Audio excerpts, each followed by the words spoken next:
Ben bir goşku aydıp vereyim. Ediz Allah'ım yol açtı, Türkmenlerin barına, bütün dünya hayrandır bugün Türkmen kärine. Ediz diyar goçullu Bağtiyar'ın barına, yaşıl tuğun parladın Türkmenistan vatanım.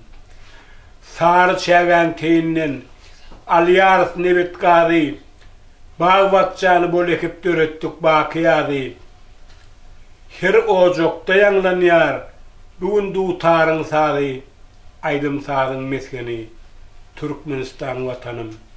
Atavallı, koşkuyal, sayrak dutar kirişe, kamışkuluk bedevler böküp çıksın yarışa, halıçı gelmeyler darak kaksın erişe, acap halin meskeni, Türkmenistan vatanım.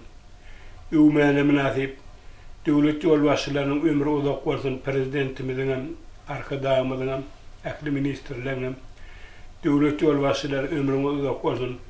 Allah'ın size avrayı insaf versin, yüzümüze parahat versin.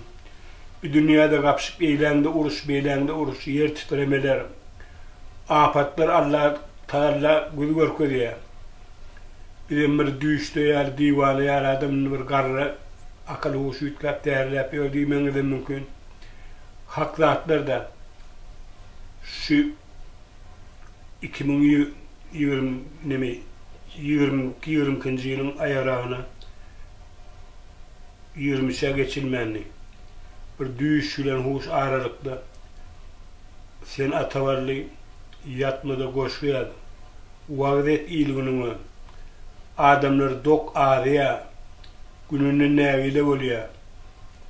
Şunu yalak ağaçlık devirdi, uruş devirini niçem adamlar ürküttü, o dağıtları bilen oklar seyla hormat etti, gedemliğe diyadip düş görkediler, dünyanın yüzünü aylap Allah Teala kadap doğunlu ne istese dağı ereder, istese tokoyu otlar kukursuz, istese deryanı, denizleri, ağları, parahodları, adımları saylar, ağzını, kadası doğulan bir yere, kadası yetmediğini Allah öz emir bile, ömrü uzak yaşamalı adamlar sayılacaktır. Şu zatlar var da, düşümde her yıl zatlar gelip, üyüşüp, bir ayet öğrettiler de, senin lakamın Rabbani deyip at koydular. Benim Rabbani'ni bilemek işan molladan sordum ol. Rab diyme ve Allah demek dedi. Rabbani meyem dedi, Allah yakın adam, Allah'ın süyen adamdan Rabbani yarar dedi. Koşkum yazdılar dedi. Onun koşu yazdım. Doğunur sözleyin. Hak kadap doğunu. Ken keseller verdi, anmadınız mı? Niçelerini saldı kara kilyonka. Tanrı'nın gadavını duymadınız mı? Hak gadav edenini ereder dağı. Kukursuz otlap dur tokoy bağı. Yalvarın Allah'a giyeceğinin yarı.